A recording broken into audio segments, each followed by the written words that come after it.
शुभ संध्या मेरे प्यारे मेरे दुलारे विद्यार्थियों। आप सभी का बहुत बहुत स्वागत है एक बार फिर से हमारे YouTube चैनल पाईजीके में।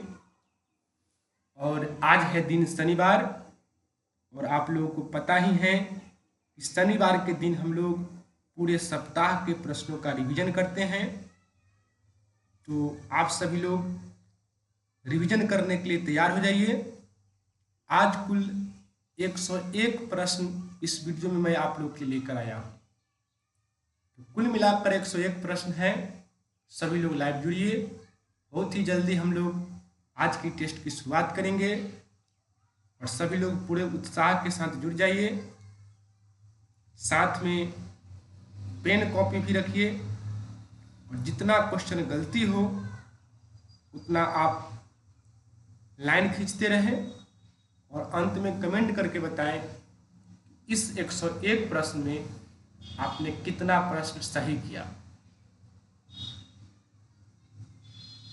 तो चलिए शुरू करते हैं आज की इस टेस्ट को। ये रहा आपके लिए पहला सवाल। इसमें आपको बताना है कि ऊंचाई ट्रांसफार्मर से प्राप्त होता है। बताइए ऊंचाई ट्रांसफार्मर से क्या प्राप्त होता है?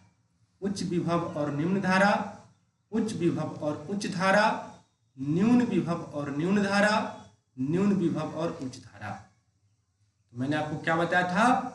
ऊंचाई ट्रांसफार्मर से प्राप्त होता है उच्च विभव और निम्न धारा। ये आप लोग को याद रखना है। जो भी लोग इस सवाल का आंसर ऑप्शन नंबर 1 कर रहे हैं उन लोगों का बिल्कुल सही है। अब बढ़ते हैं क्वेश्चन नंबर 2 की तरफ। इसमें आप लोगों को बताना है कि घरेलू विद्युत आपूर्ति की आवृत्ति 50 हर्ट्ज है। धारा का मान शून्य होने की आवृत्ति क्या होगी? जल्दी से क्वेश्चन नंबर 2 का आंसर कमेंट कीजिए आप लोग। ऑप्शन है 25 हर्ट्ज, 50 हर्ट्ज, 100 हर्ट्ज या फिर 200 हर्ट्ज। तो मैंने क्या बताया था कि इसमें 2 से गुना कर दीजिए तो टोटल कितना हो जाएगा? 100 हर्ट्ज। आंसर इसका क्या हो जाएगा? 100 हर्ट्ज। यानी कि जिन लोगों का भी आ रहा है आंसर ऑप्शन नंबर सी उनका एकदम सही है। अब रहा आपके लिए क्वेश्चन नंबर 3। चुंबकीय आघूर्ण का मात्रक होता है। बताइए आप लोग चुंबकीय आघूर्ण का मात्रक क्या होता है? जो लोग जा रहे हैं ऑप्शन नंबर 1 के साथ यानी कि जूल प्रति टेस्ला के साथ उनका सही है। चुंबकीय आघूर्ण का मात्रक होता है जूल प्रति टेस्ला। अब क्वेश्चन नंबर 4 का आंसर दीजिए। संक्रमण तत्वों का स्थान आवर्त सारणी के अंतर्गत किसमें है? कमेंट कीजिए आप लोग। केमिस्ट्री का बहुत ही आसान क्वेश्चन। संक्रमण तत्व जिसे कि ट्रांजिशन एलिमेंट कहते हैं या आवर्त सारणी के किस ब्लॉक में? जो भी लोग इसका आंसर दे रहे हैं option number C D block उनका एकदम सही है। यहाँ पर डी ब्लॉक इस सवाल का सही उत्तर हो जाएगा। अब है क्वेश्चन नंबर 5। विद्युत धारा के रासायनिक प्रभाव की खोज किसने की थी? बहुत ही आसान क्वेश्चन। बताइए विद्युत धारा के रासायनिक प्रभाव की खोज किसने की थी? यदि आप लोग इसका आंसर दे रहे हैं ऑप्शन नंबर ए आपका जवाब बिल्कुल सही है। माइकल फैराडे ने। माइकल फैराडे ने विद्युत धारा के रासायनिक प्रभाव की खोज की थी। ये रहा क्वेश्चन नंबर 6। बताइए आप लोग चुंबकीय क्षेत्र का मान घटने से चुंबकीय सुई का आवर्तकाल पर क्या प्रभाव पड़ता है? कमेंट कीजिए आप लोग। चुंबकीय क्षेत्र का मान जब घटता है तो चुंबकीय सुई का आवर्तकाल पर क्या प्रभाव पड़ता है? तो सही जवाब इसका क्या हो जाएगा? ऑप्शन नंबर बी यानी कि बढ़ता है। याद रखना है चुंबकीय क्षेत्र का मान घटता है तो चुंबकीय सुई का आवर्तकाल बढ़ता है। क्वेश्चन नंबर 7 का आंसर दीजिए। नमन कोण का मान उत्तरी ध्रुव से विषुवत रेखा की ओर जाने पर क्या होगा? कमेंट कीजिए आप लोग। जिनको भी लगता है ऑप्शन नंबर सी सही है उनको एकदम सही लग रहा है, घटता है। सी यहां पर राइट आंसर हो जाएगा। अब आपके लिए क्वेश्चन नंबर 8। जब प्रकाश की किरण एक माध्यम से दूसरे माध्यम में जाती है तो उसके मुड़ने की क्रिया को कहते हैं? क्या कहते हैं, जल्दी बता दीजिए। तो आप लोगों को पता होगा इसे कहते हैं अपवर्तन। बी यहाँ पर सही उत्तर है। अब बताइए, प्रकाश किरण के तीखे कोर पर मुड़ने की घटना को क्या कहते हैं? प्रकाश किरण के तीखे कोर पर मुड़ने की घटना को क्या कहते हैं? इसे कहते हैं क्या? विवर्तन। जो भी लोग बी जवाब दे रहे हैं उनका सही है, बी यहाँ पर सही उत्तर है। अब रहा क्वेश्चन नंबर 10। प्रकाश की अनुप्रस्थ तरंग प्रकृति पुष्टि करता है, बताइए क्या पुष्टि करता है? व्यतिकरण, परावर्तन, ध्रुवन या फिर वर्णविक्षेपण। जो भी लोग इसका आंसर सी दे रहे हैं उनका सही है, ध्रुवन यहाँ पर राइट आंसर हो जाएगा। अब बताइए क्वेश्चन नंबर 11 का आंसर, निम्न में कौन विवर्तन की घटना के प्रकार है? बताइए इसमें से कौन है जो विवर्तन की घटना के प्रकार है? फ्रेनेल का विवर्तन, फ्राउनहोफर का विवर्तन, उपर्युक्त दोनों, न्यूटन का विवर्तन। तो जो भी लोग सी जवाब दे रहे हैं उनका सही है, सी यहाँ पर सही उत्तर होगा। अब बताइए, परमाणु की संरचना का ज्ञान प्राप्त करने के लिए किए गए प्रयोग में अल्फा कणों से संबंधित किस घटना का उपयोग किया गया था? बताइए किस घटना का उपयोग किया गया था? जो भी लोग इसका आंसर डी दे रहे हैं यानी कि प्रकीर्णन दे रहे हैं उनका सही है, डी यहाँ पर सही उत्तर है।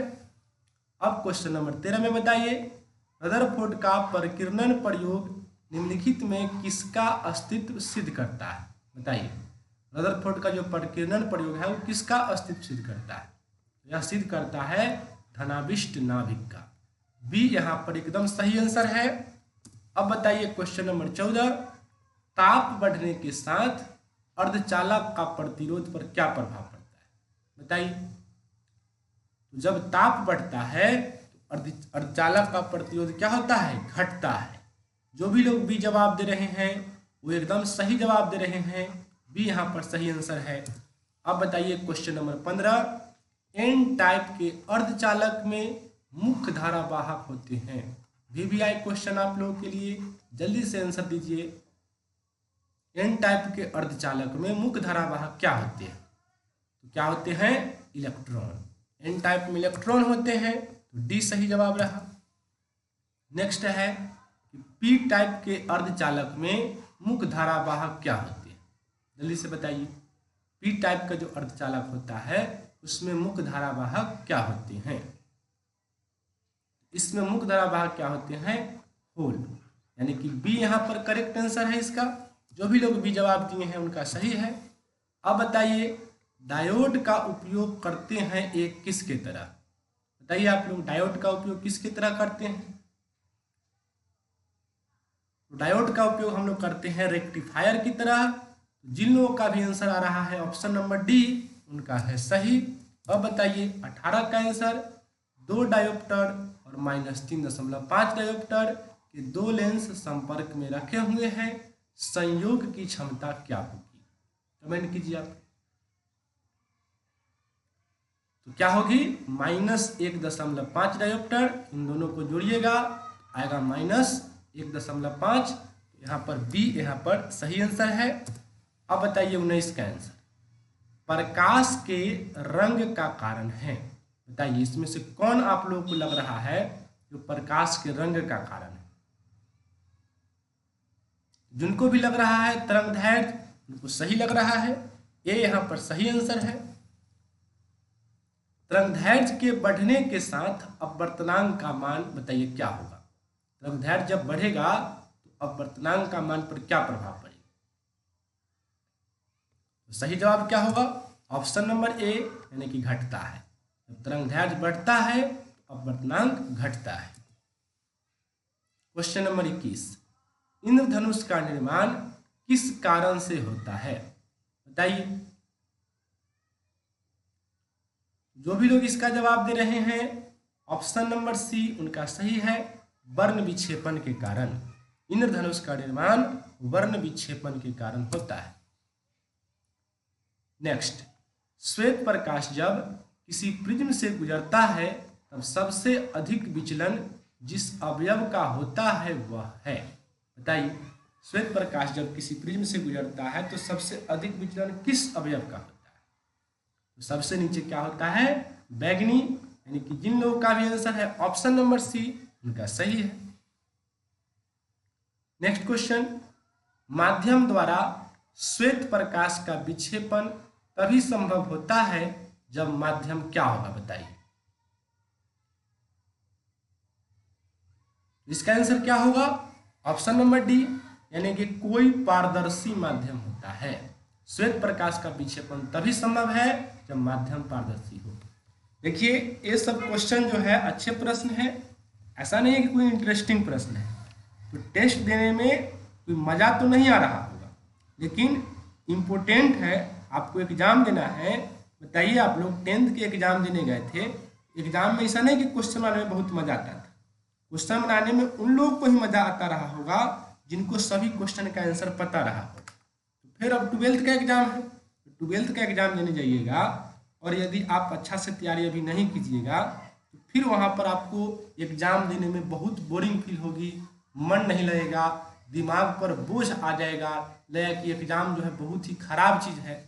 तो उन सब चीज़ से अगर आप बचना चाहते हैं, आप चाहते हैं कि आपका एग्ज़ाम अच्छा हो, क्योंकि आपको पता है कि पहले तो ऑब्जेक्टिव का ही एग्ज़ाम होता है, और ऑब्जेक्टिव एग्ज़ाम जब होता है तो ऑब्जेक्टिव एग्ज़ाम में अगर आप ऑब्जेक्टिव को बढ़िया से बनाइएगा तो फिर सब्जेक्टिव बनाने में भी आपको मज़ा आएगा, और ऑब्जेक्टिव को बढ़िया से नहीं बनाइएगा तो सब्जेक्टिव बनाने में भी मज़ा नहीं आएगा। इसलिए मैं आपको कहना चाहता हूँ कि अच्छे तरह से अभी आप टेस्ट दीजिए, क्वेश्चंस को बनाइए बढ़िया ढंग से, और अच्छा सा तैयारी करके जाइए। फिर वहाँ पर क्या होगा, आपके सामने ऑब्जेक्टिव आएगा, और जब आप ऑब्जेक्टिव क्वेश्चन को सॉल्व कर लीजिएगा, 35 में मान लीजिए कि 30-25 से ऊपर आप बनाइएगा तो आपका दिमाग पॉजिटिव रहेगा। फिर सब्जेक्टिव क्वेश्चन बनाइएगा तो आपको बनाने में मजा आएगा, आपका दिमाग सही तरह से काम करेगा। और अगर ऑब्जेक्टिव ही खराब हो जाएगा तो फिर सब्जेक्टिव देने में भी कोई मज़ा नहीं आएगा। इसलिए मैं कहता हूँ कि क्वेश्चन हार्ड हो या आसान हो, 1-2 महीना और बढ़िया से पढ़ना है। इन 2 महीनों में आप पूरे लगन से, पूरे मेहनत से पढ़िए, है ना। वीडियो से में भी फ़ायदा उठाइए, एक एक क्वेश्चन को खूब रिवीजन कीजिए, और एग्ज़ाम देने जाइए और अच्छा से अच्छा मार्क्स लाइए, ठीक है। ये 2 महीना का मेहनत जो है आपको ज़िंदगी भर जो है अच्छा सुकून देगा, ये मेरा वादा है। तो आप ये 2 महीना बढ़िया ढंग से पढ़ लीजिए। और वीडियो में यहाँ पर क्वेश्चन आंसर हो रहा है, पढ़ाई लिखाई की बात है, तो इंटरटेनमेंट थोड़े हो सकता है, यहाँ इंटरटेनमेंट की सुविधा नहीं है। ये कोई शॉर्ट वीडियो नहीं है कि आप देखिएगा कि लड़का लड़की डांस कर रहा है, उसमें मुंह कान टेढ़ा कर रहा है। वो सब देखने में आदमी को मज़ा आता है, लेकिन वो सब देखने से बताइए आप ही लोग कुछ फ़ायदा होता है? किसी को कुछ फ़ायदा नहीं होता है। वो फ़ायदा उसी को होता है जो वो वीडियो बनाता है, थोड़ा बहुत पैसा कमा लेता है। यहाँ इंटरटेनमेंट नहीं करना है, क्वेश्चन को बनाइए बढ़िया ढंग से, और अधिक से अधिक नंबर लाने की कोशिश कीजिए। जैसे मैं गाइडलाइन कर रहा हूँ, जो जो काम मैं कहता हूँ करने के लिए उसको कीजिए। तो ऑनलाइन क्लास है तो ज़्यादा लंबा मैं लेक्चर दूंगा नहीं, ऑफलाइन की तरह। हम लोग आगे बढ़ते हैं। अब बताइए आप लोग क्वेश्चन नंबर 24 का आंसर। इसमें आप लोग को बताना है कि एक प्रिज्म से होकर गुजरने वाले श्वेत प्रकाश का न्यूनतम विचलित अवयव है। इसमें आपको बताना है कि सबसे कम विचलन प्रिज्म में किसका होता है। तो सबको पता है कि लाल का होता है, लाल का विचलन सबसे कम होता है, सबसे ऊपर रहता है, तो ये यहाँ पर सही आंसर है। अब बताइए, प्रकाश के तरंग सिद्धांत द्वारा किसकी व्याख्या नहीं होती है? कमेंट कीजिए आप लोग, प्रकाश के तरंग सिद्धांत द्वारा किसकी व्याख्या नहीं होती है? ऑप्शन है आपके पास परावर्तन, अपवर्तन, प्रकाश विद्युत उत्सर्जन या फिर ध्रुवण।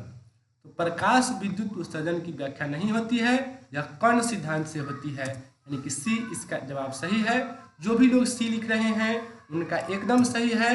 अब क्वेश्चन नंबर 26, इसमें बताइए आप लोग कि प्रकाश की किरण जब एक माध्यम से दूसरे माध्यम में गमन करती है तो निम्न में से कौन नहीं बदलता है? बताइए, इसमें से कौन नहीं बदलेगा जब प्रकाश की किरण एक माध्यम से दूसरे माध्यम में जाए? तो सही जवाब क्या होगा? ऑप्शन नंबर ए, यानी कि आवृत्ति। यहाँ पर आवृत्ति में कोई चेंजिंग नहीं होता है। जो भी लोग इसका आंसर ए दे रहे हैं उनका जवाब एकदम सही है। अब बताइए आप लोग क्वेश्चन नंबर 27 का आंसर। एक पतले फिल्म के रंग का क्या कारण है? जल्दी से कमेंट कीजिए, एक पतले फिल्म के रंग का क्या कारण है? एक पतले फिल्म में मैंने बताया था कि साबुन का जो बुलबुला होता है उसे आप पतला फिल्म मान सकते हैं, और उसका रंग जो होता है उसका कारण होता है व्यतिकरण। तो जो भी लोग इसका जवाब बी दे रहे हैं उनका जवाब बिल्कुल सही है। ये रहा क्वेश्चन नंबर 28। इसमें आप लोग कमेंट कीजिए, ट्रांसफार्मर एक युक्ति है। एकदम तेजी से आप लोग कमेंट करते रहिए और सभी लोग कमेंट कीजिए। कुछ लोग ऐसे हैं जो वीडियो देखते हैं कमेंट नहीं करते हैं। सभी लोग कमेंट कीजिए और बताइए ट्रांसफार्मर कैसी युक्ति है? एसी को डीसी में बदलने की, डीसी को एसी में बदलने की, डीसी वोल्टता को बढ़ाने या घटाने की, या फिर एसी वोल्टता को बढ़ाने या घटाने की। तो सही जवाब इसका क्या होगा? ऑप्शन नंबर डी, यानी एसी वोल्टता को बढ़ाने या घटाने की। तो डी यहाँ पर राइट आंसर है। अब 29 नंबर क्वेश्चन का आंसर दीजिए। एक पूरे चक्र में प्रत्यावर्ती धारा का माध्यमान क्या होता है? कमेंट कीजिए। एक पूरे चक्र में कितना होता है? 0 होता है। यानी कि जो भी लोग ये जवाब दिए हैं उनका एकदम सही है। 30 का आंसर दीजिएगा। परमाणु की कक्षा में इलेक्ट्रॉन निम्नलिखित में किस बल के कारण रहते हैं? बताइए वह कौन सा बल है जो परमाणु की कक्षा में इलेक्ट्रॉन को बांधे रखता है? तो मैंने आपको क्या बताया था? कूलॉम बल। जिन लोग का भी आंसर आ रहा है ऑप्शन नंबर सी, उनका आंसर बिल्कुल सही है। सी यहाँ पर सही जवाब रहा। अब क्वेश्चन नंबर 31 में आपको बताना है कि गैसें चालकता तब प्रदर्शित करती है जब। बताइए गैसें चालकता कब प्रदर्शित करती है? तो मैंने आपको क्या बताया था कि जब दाब कम किया जाता है। तो बी वालों का एकदम सही है। जो भी लोग बी कमेंट किए हैं उनका सही है। 32 का आंसर दीजिएगा। Me द्रव्यमान तथा E आवेश का एक इलेक्ट्रॉन विरामावस्था से भी वोल्ट के विभवांतर से होकर गुजरता है। इसकी अंतिम महत्तम ऊर्जा क्या होगी? बताइए जल्दी से, इसकी अंतिम महत्तम ऊर्जा क्या होगी? द्रव्यमान Me दिया हुआ है, आवेश E दिया हुआ है, यहाँ पर विभवांतर भी दिया हुआ है। आपसे पूछा गया है महत्तम ऊर्जा, तो महत्तम ऊर्जा क्या हो जाएगी? E भी हो जाएगी। तो यहाँ पर डी इसका सही उत्तर है। क्वेश्चन नंबर 33 का आंसर दीजिएगा। किसी तत्व के 2 समस्थानिकों यानी कि आइसोटोप्स के नाभिकों में अवश्य है। बताइए जब समस्थानिक है तो उसमें अवश्य क्या होगा? न्यूट्रॉन की समान संख्या, प्रोटॉन की समान संख्या, प्रोटॉन और न्यूट्रॉन की समान संख्या, प्रोटॉन की असमान संख्या। तो समस्थानिकों में क्या होता है? प्रोटॉन की संख्या समान या फिर परमाणु संख्या समान। तो जिन लोगों का भी आंसर आ रहा है ऑप्शन नंबर बी, उनका जवाब एकदम सही आ रहा है। अब रहा क्वेश्चन नंबर 33। इसमें आप लोग जल्दी से कमेंट कीजिए, कैथोड किरणों में निहित है। जल्दी जल्दी कमेंट कीजिए, देखते हैं कि 1 नंबर में किसका आंसर आता है। कैथोड किरणों में निहित क्या है? तीव्र इलेक्ट्रॉनिक की धारा। जो भी लोग बी जवाब दे रहे हैं उनका सही है। एकदम आप लोग हाथ का स्पीड बढ़ाइए और तेजी में आंसर को कमेंट कीजिए। बताइए निम्नलिखित में से कौन मूल कण नहीं है? ये तो बहुत ही आसान क्वेश्चन है, मुर्गा छाप क्वेश्चन। मुर्गा छाप क्वेश्चन का मतलब यह है कि अगर आपको इस क्वेश्चन का आंसर पता नहीं है तो आप मुर्गा बन जाइए। क्या बन जाइए? मुर्गा। तो मुर्गा हमको पता है कि कोई भी लोग ना बनेंगे क्योंकि सबको पता है कि अल्फा कण जो है इसमें मूल कण नहीं है, यानी सी यहाँ पर सही जवाब रहा। अब बता दीजिए निम्नलिखित में किसे महत्तम वेधन क्षमता है? किसकी महत्तम वेधन क्षमता है? एक्स किरणों की, कैथोड किरणों की, अल्फा किरणों की, गामा किरणों की। जो भी लोग, जिन लोगों को भी लगता है कि गामा किरण की महत्तम वेधन क्षमता है उनको एकदम सही लग रहा है। डी यहाँ पर सही जवाब रहा। अब बताइए 37 नंबर क्वेश्चन का आंसर। नाविकों के मिलने और नए नाविकों के बनने और ऊर्जा के मुक्त होने की घटना को क्या कहा जाता है? बताइए नाविक जब मिलता है तो नाविकों के मिलने से ऊर्जा मुक्त होता है, फिर नया नाविक बनता है, इस घटना को क्या कहते हैं? तो इसे क्या कहते हैं? नाभिकीय संलयन। जो भी लोग ए जवाब दे रहे हैं वो खुश हो जाइए, ए राइट आंसर है। अब रहा क्वेश्चन नंबर 38। द्वैत प्रकृति न केवल प्रकाश में होती है बल्कि द्रव कणों में भी होती है। इस सिद्धांत का प्रतिपादन किसने किया? बताइए द्वैत प्रकृति प्रकाश में भी होती है और द्रव कणों में भी होती है। ये बात सबसे पहले कौन बताया था? आपको बताना है, जल्दी से बताइए, फिर ये न कहिएगा कि हम नहीं खोजे हैं इस बात को, हम नहीं बताए हैं। आपको बताना है कि वैज्ञानिक का नाम। सही जवाब क्या होगा इसका? D broccoli. जो भी लोग इसका आंसर ऑप्शन नंबर डी दे रहे हैं उनका जवाब सही है। अब रहा क्वेश्चन नंबर 39। इसमें बताइए यदि द्रव्यमान m का कोई कण v चाल से गतिमान हो तो उससे संबंध तरंगदैर्घ्य लेमडा होता है। बताइए आप लोग, यदि कोई द्रव्यमान m, यदि कोई कण का द्रव्यमान m है और v चाल से गतिमान है तो उसका तरंगदैर्घ्य यानी लेमडा ज्ञात करने का फॉर्मूला क्या होता है? जो भी लोग इसका आंसर सी दे रहे हैं यानी कि h/mv, उनका जवाब बिल्कुल सही है, सी यहाँ पर राइट आंसर होगा। नेक्स्ट क्वेश्चन, उत्सर्जित फोटो इलेक्ट्रॉन की ऊर्जा निर्भर करती है किस पर? बताइए, फोटो इलेक्ट्रॉन की जो ऊर्जा होती है वह किस पर निर्भर करती है? जो भी लोग इसका आंसर दे रहे हैं ऑप्शन नंबर बी उनका सही है, प्रकाश के तरंगदैर्घ्य पर। फोटो इलेक्ट्रॉन की ऊर्जा किस पर निर्भर करती है? प्रकाश के तरंगदैर्घ्य पर। अब है क्वेश्चन नंबर 41। इसमें आप लोगों को बताना है कि मिल्कन की तेल बूंद विधि द्वारा ज्ञात किया जाता है इलेक्ट्रॉन का क्या? बताइए, मिल्कन की तेल बूंद विधि द्वारा इलेक्ट्रॉन का क्या ज्ञात किया जाता है? जिनको भी लगता है कि आवेश ज्ञात किया जाता है उनका सही है, बी यहाँ पर सही उत्तर रहा। अब बताइए क्वेश्चन नंबर 42 का आंसर, थॉमसन विधि द्वारा ज्ञात किया जाता है इलेक्ट्रॉन का। पिछला में था कौन विधि? मिल्कन की विधि, तेल बूंद विधि, इसमें है थॉमसन विधि। थॉमसन विधि द्वारा क्या ज्ञात किया जाता है? आवेश और द्रव्यमान का अनुपात। जो भी लोग डी जवाब दे रहे हैं उनका जवाब एकदम सही है। अब है क्वेश्चन नंबर 43। इसमें बताइए कि किस धातु का न्यूनतम प्रकाश विद्युतीय कार्यफलन है?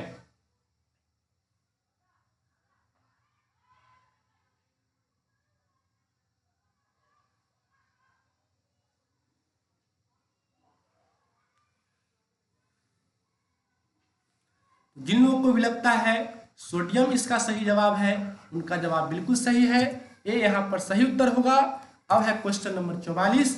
बताइए आप लोग, प्लांक स्थिरांक की बीमा क्या होती है? कमेंट कीजिए। 50 क्वेश्चन होने ही वाले हैं और 50 क्वेश्चन होने के बाद मैं आप लोगों को एक बहुत ही बढ़िया सा शेर सुनाऊंगा, मोटिवेशनल शेर, जिससे आप लोगों को ऊर्जा मिलेगी और फिर से आप लोग जो है अन्य 51 प्रश्नों को आंसर दीजिएगा।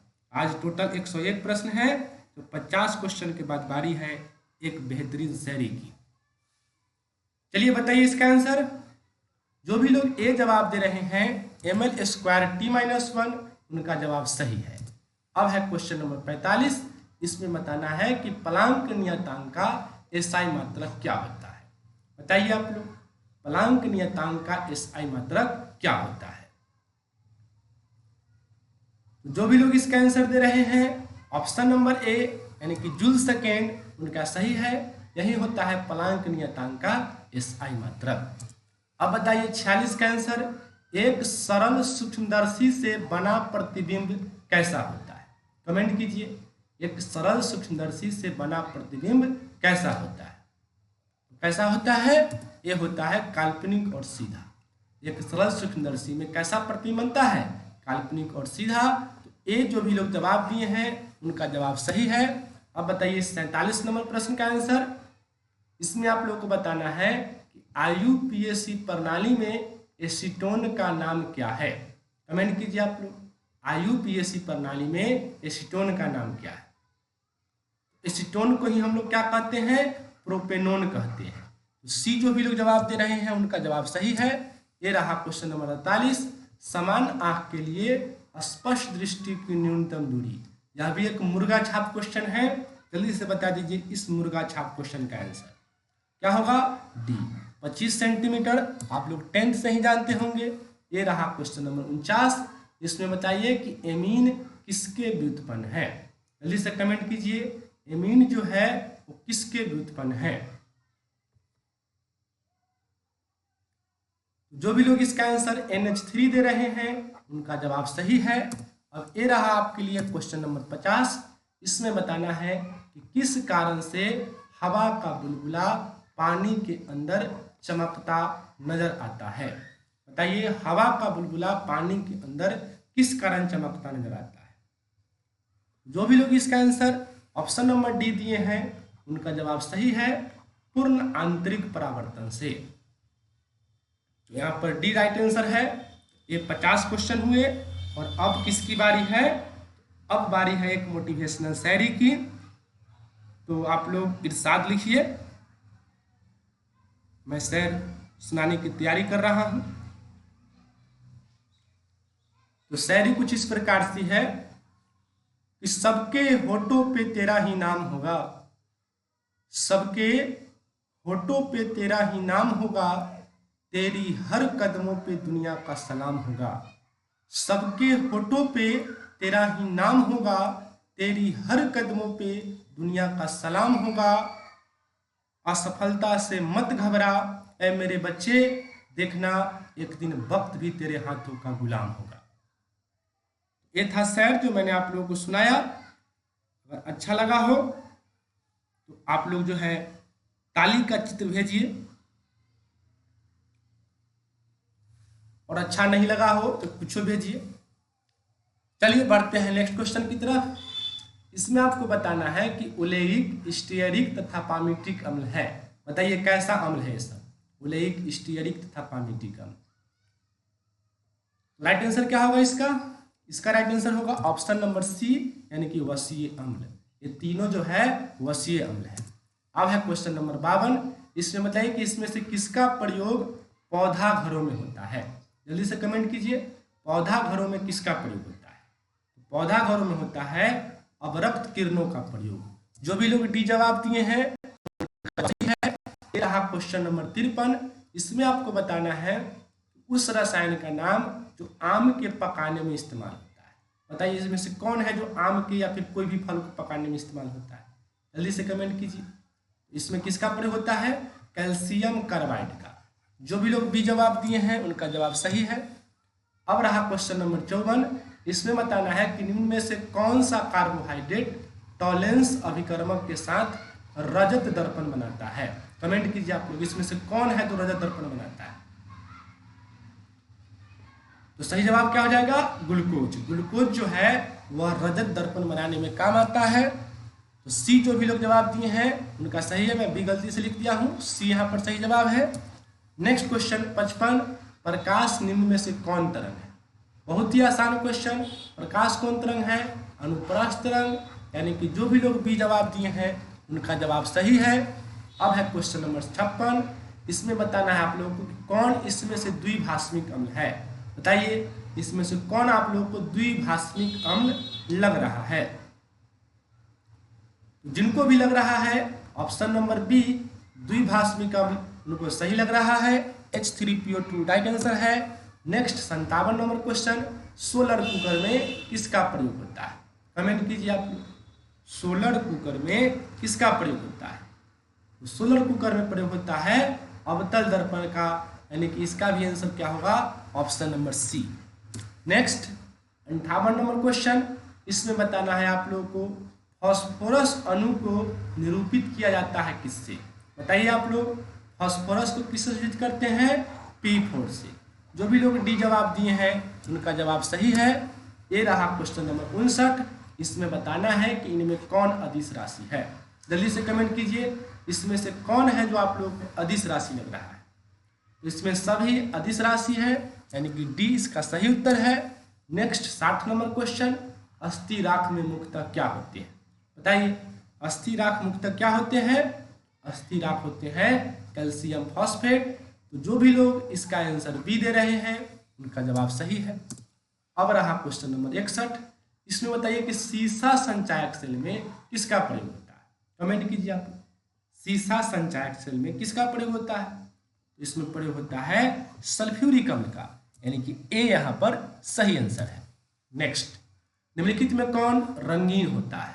बताइए इसमें से कौन आप लोगों को रंगीन लग रहा है? तो जिन लोगों को भी लग रहा है ऑप्शन नंबर डी NO2 उनका जवाब सही है। नेक्स्ट 63। विद्युत धारा के ऊष्मीय प्रभाव पर आधारित यंत्र नहीं है। इसमें से कौन सा यंत्र आप लोगों को लग रहा है जो विद्युत धारा के ऊष्मीय प्रभाव पर आधारित नहीं है?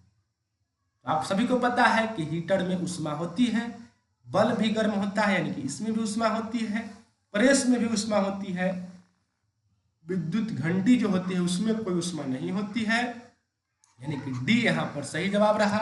जो भी लोग डी कमेंट किए हैं उनका जवाब सही है। ये रहा 64। प्राकृतिक रबर किसका बहुलक है? बहुत ही आसान क्वेश्चन और महा में भी आई क्वेश्चन। बताइए प्राकृतिक रबर किसका बहुलक है? तो यह है आइसोप्रीन का बहुलक। जो भी लोग सी जवाब दिए हैं उनका जवाब सही है। ये रहा 65। प्रयोगशाला में बनने वाला पहला कार्बनिक यौगिक कौन है? बता दीजिए। प्रयोगशाला में बनने वाला पहला कार्बनिक यौगिक कौन है? जल्दी बताइए। यूरिया। सबको पता है यूरिया सबसे पहले प्रयोगशाला में बनने वाला कार्बनिक यौगिक है। नेक्स्ट, जिगलर विधि से बताइए क्या बनता है? जिगलर विधि से आप क्या बनाइएगा? पॉलीथीन। बी यहाँ पर राइट आंसर रहा 67।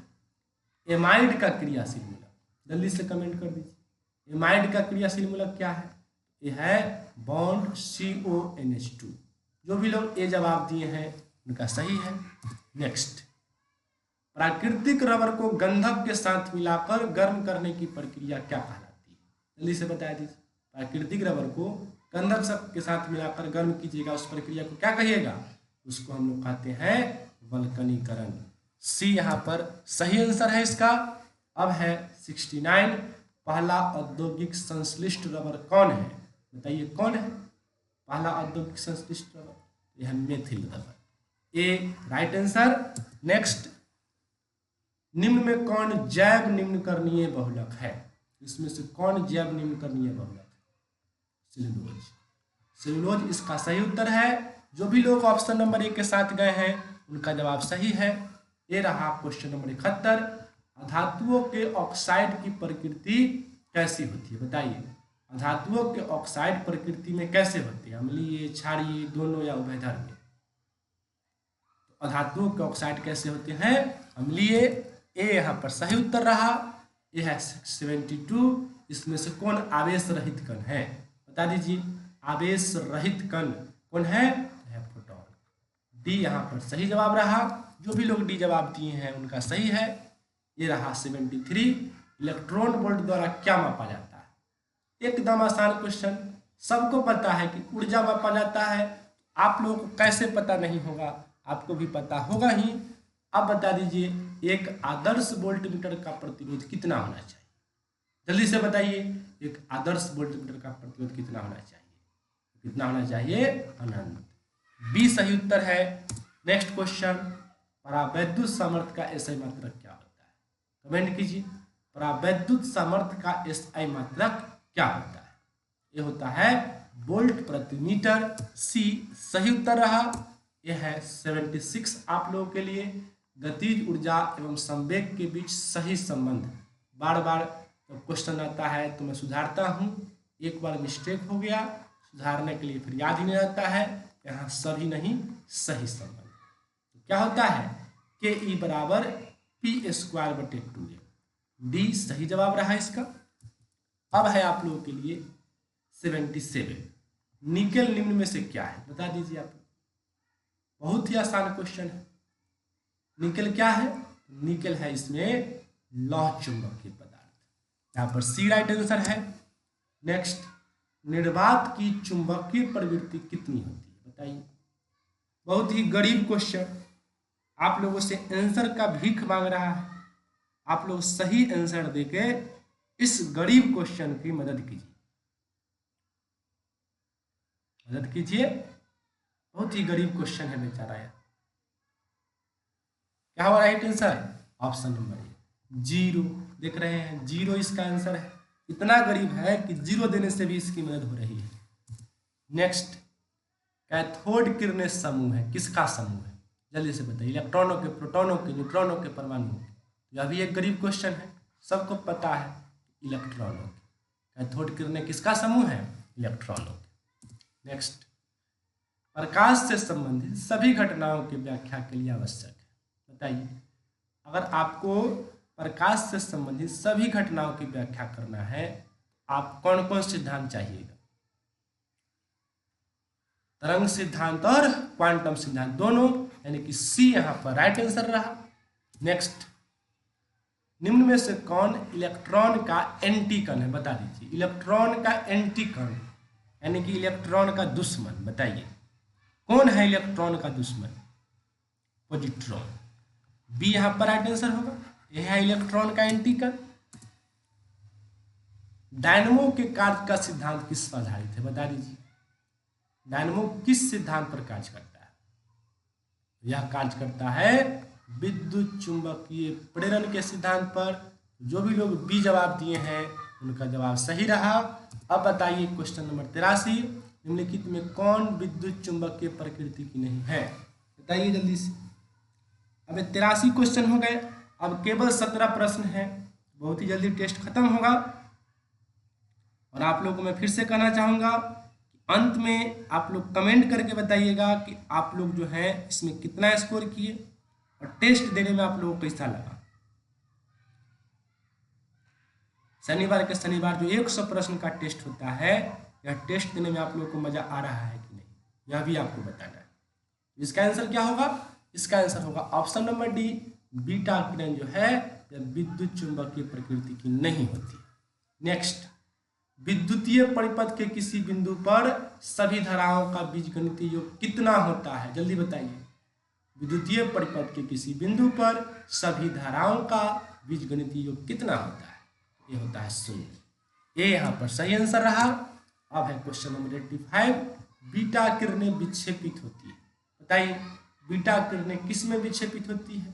गुरुत्वाकर्षण क्षेत्र में, केवल चुंबकीय क्षेत्र में, केवल विद्युतीय क्षेत्र में, चुंबकीय एवं विद्युतीय क्षेत्र दोनों में। तो दोनों में विक्षेपित होती है। डी इसका राइट आंसर रहा। अब बताइए 86 का आंसर, नारंगी रंग के लिए कलर कोड का मान, बताइए नारंगी रंग के लिए कलर कोड का मान कितना होता है, जल्दी से बताइए। जो भी लोग इसका आंसर ऑप्शन नंबर सी दे रहे हैं उनका जवाब सही है। 3 यहाँ पर राइट आंसर रहा। गामा किरणों में उच्च विभेदन शक्ति का कारण बताइए। गामा किरणों में उच्च विभेदन शक्ति का क्या कारण है, जल्दी से कमेंट कीजिए आप लोग। जिनको भी लगता है कि ऑप्शन नंबर ए इसका सही जवाब है, उनका जवाब बिल्कुल सही है। ए यहाँ पर राइट आंसर होगा, कम तरंग है। नेक्स्ट, एम्पियर मीटर किसका मात्रक है, जल्दी बता दीजिए। एम्पियर मीटर किसका मात्रक है? जो भी लोग इसका आंसर दे रहे हैं ऑप्शन नंबर सी उनका सही है, चुंबक के ध्रुव प्राबल्य का। नेक्स्ट क्वेश्चन आपके लिए, इसमें आप लोगों को बताना है कि आवेश की उत्पत्ति किसके स्थानांतरण के कारण होती है। बहुत ही आसान क्वेश्चन, आप लोगों को जरूर से जरूर पता होगा कि आवेश की उत्पत्ति किसके स्थानांतरण के कारण होती है? इलेक्ट्रॉन। बी यहाँ पर सही जवाब रहा। जो भी लोग बी कमेंट किए हैं, जो लोग का सबका आंसर भी आता होगा, पूरा विश्वास करता हूं कि ये सब तो अब आसान लगता होगा आप लोग। नेक्स्ट, निम्न में कौन धातु तथा धातु दोनों की तरह कार्य करता है, यानी कि उपधातु इसमें से कौन है, बता दीजिए। कौन है उपधातु? बोरॉन। यहाँ पर बी सही उत्तर रहा। नेक्स्ट, क्वेश्चन नंबर 91, प्रतिरोध की माप किस यंत्र से की जाती है, कमेंट कीजिए आप लोग। प्रतिरोध की माप किस यंत्र से की जाती है? ओम मीटर से। डी यहाँ पर सही जवाब रहा। नेक्स्ट, अम्ल वर्षा वायु में किसके अधिक सांद्रण के कारण होती है, कमेंट कीजिए आप लोग। अम्ल वर्षा जो है वायु में किसके अधिक सांद्रण के कारण होती है? ये होती है SO2 और NO2 के कारण। तो बी यहाँ पर सही जवाब रहा। नेक्स्ट, दिष्ट धारा को प्रत्यावर्ती धारा में कौन बदलता है, जल्दी से कमेंट कीजिए। दिष्ट धारा को प्रत्यावर्ती धारा में कौन बदलता है? इन्वर्टर। जो भी लोग ए जवाब दिए हैं उनका जवाब सही है। अब आप लोगों के लिए क्वेश्चन नंबर 94, फ्लोरीन में कार्बन परमाणुओं की संख्या बता दीजिए कितनी होती है? ये होती है 60। सी जो भी लोग कमेंट किए हैं उनका सही है। अब रहा 95, फ्यूज का तार किससे बना होता है, बताइए आप। फ्यूज का तार किससे बना होता है? तो मैंने आपको बताया था सी से सीसा, टी से टी। सी यहां पर सही जवाब रहा। नेक्स्ट, समुद्री जल को किस प्रक्रिया से शुद्ध किया जा सकता है, बताइए। तो समुद्री जल को आसवन प्रक्रिया से शुद्ध किया जाता है। ए यहां पर सही जवाब रहा। नेक्स्ट 97, टोटल 101 प्रश्न है, तो अब 4-5 प्रश्न ही बचे हुए हैं। आप लोग जाइएगा नहीं, अंत तक टेस्ट लगाइए। किसी चालक तार का प्रतिरोध निम्न में किस पर निर्भर करता है, बताइए। किसी चालक तार का प्रतिरोध इसमें से किस पर निर्भर करता है?